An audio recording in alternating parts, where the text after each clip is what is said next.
Coucou les races élues, welcome sur Femmes de Vertu, again and again. Alors aujourd'hui, on va continuer avec notre sujet, les secrets de la joie. Nous nous sommes arrêtés la dernière fois, je pense, au 7e point. Cette fois-ci, on va passer au 8e et puis on va circuler. Je pense que pour cette vidéo, ce sera l'avant-dernière partie. La prochaine, ce sera la dernière et on va clôturer dessus. Alors sans plus tarder, on va commencer. On passe au 8e point. Alors comme secret de la joie, comme 8e point du secret de la joie, j'aimerais vous dire qu'il est important d'éviter les conflits.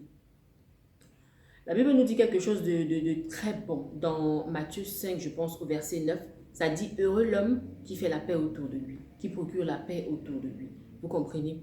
Et qu'est-ce qui se passe généralement? Une personne qui est constamment dans les conflits, une personne qui est constamment où il y a les conflits, ou une personne qui se mêle constamment des conflits, c'est une personne qui ne peut pas avoir la paix parce qu'elle est dérangée, il faut qu'elle dise des mots. Et souvent, le problème des hommes, c'est qu'on aimerait gagner. On aimerait gagner par des mots, dire des choses qui vont conclure, dire des choses qui vont nous montrer, nous rendre vainqueurs devant les hommes. Mais qu'est-ce qui se passe devant Dieu? Est-ce que quand on est dans notre coin, tout va bien? Les conflits, généralement, viennent avec le manque de paix. Ça vient avec la tristesse. Ça vient, ça dérange. Ça vient, ça dérange le cœur, ça dérange l'esprit, ça dérange l'âme. Donc, c'est important d'éviter les conflits. Lorsqu'on se retrouve dans une situation qui semble pacifique, elle devait être pacifique, à un moment, elle commence à devenir problématique. C'est important de la quitter avant qu'elle devienne diabolique. Que ce soit dans le sens du mariage, une conversation qui devait être simple avec le mari, que ce soit avec un ami, une amie, n'importe qui, qu'on sent déjà que du pacifique, on vit aux problématiques qui tombent avant que ça devienne diabolique. Parce que là où il y a les querelles, le diable est là. Là où il y a des mots négatifs, l'ennemi est là et il agit. Donc c'est vraiment important de ne pas entrer dans le système des conflits. Éviter les conflits. Cherchez à être en paix avec tout le monde tant que ça dépend de vous. Lorsque vous voyez une situation qui est conflictuelle, retirez-vous. Retirez-vous. Ou alors si c'est quelque chose qui doit absolument se régler demain. Par exemple, ça peut être dans un foyer, c'est un problème qu'il faut régler. Faire une prière. Néhémie l'a fait pour le roi. Le roi lui a demandé ce qu'il fallait. C'était pas un conflit, mais le roi lui a posé, c'était pas un conflit, mais le roi lui a posé la question. Qu'est-ce que tu veux que je fasse? Il a fait sa petite prière dans le cœur. Seigneur, donne-moi la sagesse ici. Qu'est-ce que je dois faire? Mais si c'est une situation qui peut se ramener à demain, faites toujours tout pour ramener à demain. En tout cas, toujours faire tout pour que les choses n'aillent pas plus loin. Il faut se retirer des environnements conflictuels. C'est important dans la vie quand on veut être une personne qui garde la joie, d'être loin des conflits. Vous savez, la joie, c'est quelque chose qui se maintient. Dieu nous la donne gratuitement, mais c'est quelque chose qu'on doit conserver. C'est quelque chose qu'on doit garder. C'est quelque chose qu'on doit maintenir. Donc, ce sont ces personnes-là qui sont heureuses, qui sont joyeuses parce qu'elles font tout pour être dans la paix, pour éviter les conflits, pour être dans l'harmonie avec tout le monde. Donc voilà, c'est le 8e point. Comme 9e point, il y a bien nourrir son âme. C'est important de bien nourrir son âme, bien aimé, parce que depuis le début, vous avez remarqué que j'ai tout le temps répété quelque chose qui est très important quand je parlais de mon bout de témoignage où je disais que j'étais une personne triste, qui pouvait pleurer, s'enfermer, pleurer, mais ça ne se voyait pas parce que je suis en même temps une personne qui aime bien rire, qui parle assez. Donc, ça ne se voit pas. Mais moi, dans mon coin, j'avais cette douleur. Et c'est par le renouvellement de la mentalité que beaucoup de choses ont commencé à changer. Ça veut dire, lis la parole de Dieu.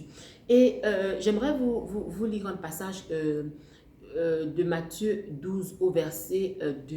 Ce passage dit, ne vous conformez pas au siècle présent, mais soyez renouvelés, soyez transformés par le renouvellement de la mentalité afin de pouvoir discerner ce qui est bon de ce qui est mauvais. J'aimerais dire à quelqu'un, là maintenant, que quand quelqu'un manque de discernement, cette personne-là a tendance à se rapprocher des mauvaises personnes et à s'éloigner des bonnes personnes.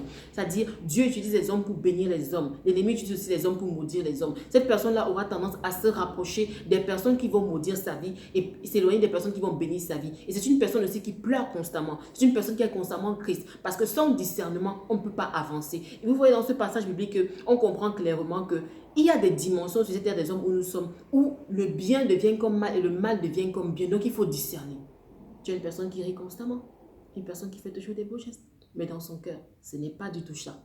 Pas du tout ça, mais alors pas du tout ça. Qu'est-ce qui va te faire discerner?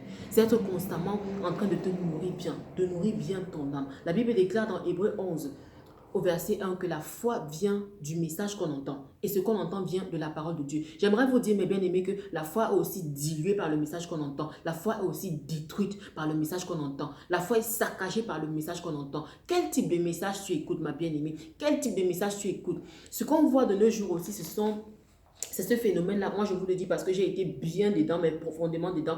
Ce phénomène, cette génération d'enfants de Dieu, par exemple, qui prie le matin, qui médite le matin, mais à peine avoir fini ça, directement ce que la personne écoute ou ce que la personne visualise, c'est que, vous savez, l'âme, ce sont les sens en fait. On touche l'âme par les sens. Si quelqu'un veut te rabaisser, si quelqu'un veut te déstabiliser, il touche ton âme. Alors, si toi, tu es une personne, par exemple, qui prie, qui médite, et quelques temps après, tu écoutes et tu vois des choses qui sont contraires à ce que Dieu veut, qui sont clairement contraires. Je dis clairement contraires, ça veut dire quoi? Je ne vais pas commencer à dire qu'on n'écoute pas ça, ne fait pas ça, ne regarde pas ça. Moi, je dirais seulement à quelqu'un, tu écoutes une musique, tu vois un texte. Essaie un peu de le tirer, même si c'est en anglais, en allemand, traduis-le. C'est bon à entendre, le rythme est bon et tout. Mais qu'est-ce que le texte dit? Ramène, assieds-toi, mets-toi un peu sur une chaise. En lisant ce texte-là, tu commences à te dire en toi-même, tu parles, parce que l'Esprit Saint en nous. Mais l'Esprit Saint, guide-moi un peu. Ce type de musique, dois-je l'écouter tout le temps? Est-ce que je dois écouter ça tout le temps? Est-ce que je dois mettre ça en boucle? Est-ce que ça fait du bien à mon âme? Mais bien aimé, c'est important de bien nourrir son âme. Et je vais vous dire, s'il y a une chose qui saccage la présence de Dieu, s'il y a une chose qui empêche que la présence de Dieu soit manifeste, s'il y a une chose qui fait que quelqu'un ne fait que dire que je cherche Dieu, mais je ne l'écoute pas, mais je ne le sens pas, mais je ne le vois pas, ce sont ces choses-là. Parce que l'ennemi est tellement rusé qu'il s'infiltre dans les films, dans les musiques, dans les livres. Il est partout. On dit qu'il rôde comme un lion. C'est quelqu'un qui ne blague pas. Il travaille durement pour qu'on coule. Alors faisons attention à ce qu'on écoute, à ce qu'on regarde, à comment on nourrit nos âmes. Moi, je dirais à quelqu'un encore pour aller plus loin, quand tu vas à l'église, il y a des musiques qu'on ne met pas là-bas. Tout simplement pourquoi? Parce que ça n'attire pas la présence de Dieu. Tout simplement pourquoi? Parce que Dieu ne peut pas être manifeste au milieu de ces musiques. Il ne peut pas. Si tu mets à Dieu, je monte, j'appuie, je touche, je tourne son. Je n'ai pas envie de dire le mot, vous comprenez ce que je vais dire. Tu penses que Dieu lui va venir là? Nada. Il n'est pas là. Et nous sommes le temple du Saint-Esprit. Nous portons le Saint-Esprit en nous. Si quelqu'un ici veut être une femme vertueuse, qui a une intimité avec le Saint-Esprit, une femme à qui Dieu provient du danger, une femme qui vit la joie que Christ a promis, je t'assure, ma soeur, commence à filtrer. Commence à filtrer. Commence à filtrer. Tu vas expérimenter une dimension dans l'intimité avec Dieu que tu n'as jamais expérimenté avant. Donc, c'est vraiment important de bien nourrir son âme. Lire des choses qui font bien à l'âme. Lire des choses qui touchent l'esprit, qui font que l'Esprit de Dieu se meut. Les livres qui parlent des choses bien, éducatives, de la parole de Dieu, des choses qui nourrissent l'âme positivement, pas les choses qui t'amènent au bas, au niveau du diable. Le diable, ce sont les cacas, excusez-moi le mot, le diable, c'est le roi des cacas, c'est quelqu'un qui n'est pas intéressant. Et là où il nous amène, c'est en bas, mais Dieu veut nous amener en haut. Serons dans le level là, le level de Dieu, et nourrissons bien nos âmes. Donc ça, c'était le point qui suivait. Maintenant, je vais parler d'un autre point aussi qui est vraiment, mais vraiment important. Il s'agit du non-pardon. Il faut vraiment éviter d'être quelqu'un qui garde les choses dans le cœur. Quelqu'un qui ne pardonne pas. Quelqu'un qui est toujours, que ce soit pour les petites choses, que ce soit pour les grosses choses, la personne plie le doigt, plie le doigt, plie le doigt. Ces choses-là ôtent la paix. Ces choses-là détruisent la paix. Si je vous ai dit, mes bien-aimés, que la paix que Dieu nous donne, la joie que Dieu nous donne se conserve. Elle se conserve par un style de vie, elle se conserve par une manière de faire, elle se conserve par des attitudes aussi. Donc c'est important vraiment de libérer. Vraiment, et comme je répète, je ne parle pas ici du genre de gros pardon, on t'a fait ces enfants, on a coupé ton doigt, on t'a violé, je sais pas. Je parle même aussi des petites choses quotidiennes. Là, on plie le doigt, on plie le doigt sur les gens, les conflits, les ceci. Il faut libérer les gens dans le cœur. Il faut pardonner. C'est vraiment important d'être une personne qui vit avec le cœur léger, qui a le cœur léger. Il ne doit pas avoir des choses inutiles qui t'étouffent dans le cœur. Les choses, tu ne pardonnes pas, tu attaches les gens, ce n'est pas intéressant. Donc ça, c'est aussi un point qui est vraiment important pour quelqu'un qui veut marcher dans la joie. Pour quelqu'un qui ne veut pas marcher dans la tristesse, c'est vraiment important d'être une personne comme ça. Alléluia. Et je vais donner un dernier point. Ensuite, on va clôturer, c'est l'obéissance. Et quand je parle de l'obéissance, ici, je vais inclure un témoignage. C'est important de marcher dans l'obéissance avec Dieu, mes bien-aimés. Quand Dieu me demande de faire cette chaîne, j'ai mis près de 1 an avant d'accepter. Mais depuis que j'ai commencé à faire cette chaîne, il se passe des choses dans ma vie, en commençant seulement par la joie, que je ne pourrais pas vous expliquer. Je ne suis pas en train de vous dire qu'il n'y a pas de combat, mais je parle des choses positif que le Seigneur a rendu manifeste dans ma vie parce que je lui ai obéi. Et je me demande si je lui avais obéi il y a 1 an, ce qui se serait passé. J'ai durci, j'ai tourné, oh là là. Je lui ai expliqué comment moi j'ai mes choses, j'ai telle chose à faire, j'ai comme ça, je veux finir. Je lui parlais de mes choses de ma vie, mon moi seulement, mon moi. Pourtant, il me demandait de faire quelque chose qui pouvait bénir des personnes. Même si c'est une personne, il me demandait de le faire. Et j'ai tellement tourné, même quand j'ai parlé à mon mari, même, il a même parlé à mon mari aussi par rapport à ça ensemble. Je peux lui faire comprendre que soutiens ta femme. Et j'ai été désobéissante, j'ai même demandé à Dieu. La désobéissance n'amène pas la paix. La désobéissance n'amène pas la joie. Il faut être obéissante.